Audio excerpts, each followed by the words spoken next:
comes to your mind when you hear the name Leonardo da Vinci? For many, it's his most famous painting, the Mona Lisa. Or maybe it's the Last Supper, which is very well known in Christianity. But did you know he also invented the scissors, the parachute, and the helicopter? Da Vinci has been a name that has been spread throughout the years for all his amazing works, and today I will be covering just a few of those. Hi, my name is Sarah Blair, and this will be my presentation on Leonardo da Vinci.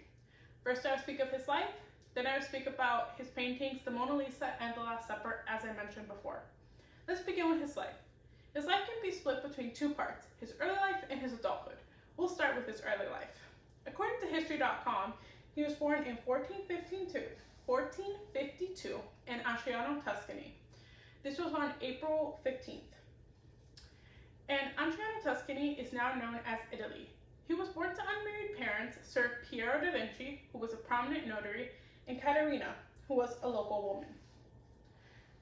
But shortly after he was born, his father was the one who took custody of him.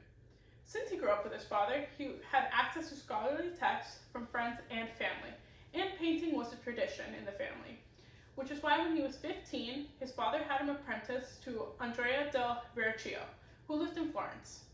And according to museumofscience.org, the workshop he apprenticed in was renowned and he demonstrated great talent while he was there.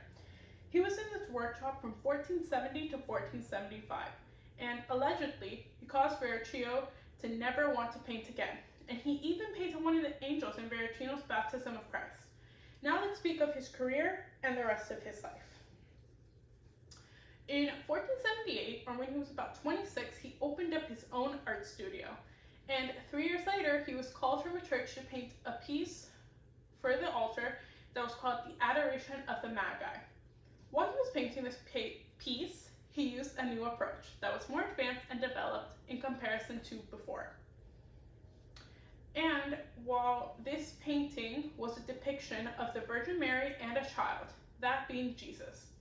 Now, Da Vinci spent a lot of his life living in either Florence or Milan. From 1482 to 1489, he spent that time in Milan, and he painted an altarpiece called Virgin of the Rocks, and this was his first Milanese painting. And this painting inspired him to depict nature in dim lighting. Then he went back to Florence from 1500 to 1506. This is where he painted the most things in his entire life. And while he was there, he was already having an influence on the younger artists using his modern techniques that were seen in the Adoration of the Magi. And he also created the Mona Lisa during this time. Then he went back to Milan from 1506 to 1513. This was because he was called by a French governor to create an equestrian statue, but he did not make any more paintings. But during this time, he did do more scientific observations. He actually created the earliest anatomical drawings that we still use to this day.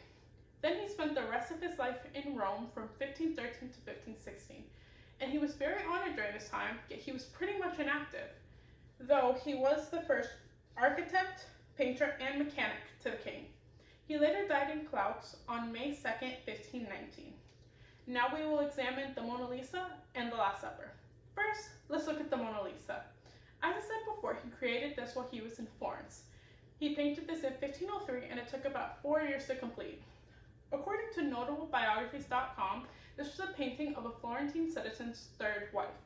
An interesting fact about this painting is that the smile on the woman seems to be disappearing. This is because she had either just started smiling or had just stopped. And it was actually stolen in 1911 and returned in 1913. This was because an Italian nationalist believed that it belonged in Italy. Now, since 1797, it has stayed in the Louvre Museum. Now let's look at the Last Supper, which was painted by Da Vinci between 1495 and 1498, and it depicted the final meal Jesus had with all 12 of his apostles before he died. Now during this meal, he told his apostles that one of them would betray him. This would be Judas Iscariot. And the Last Supper was his most famous painting in the Christian religion, as I said earlier.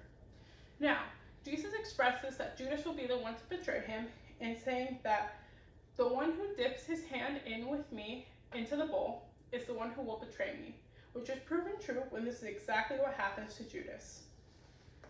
Now, Da Vinci spent his entire life surrounded by art, pretty much until he died, which was due to painting being a family tradition.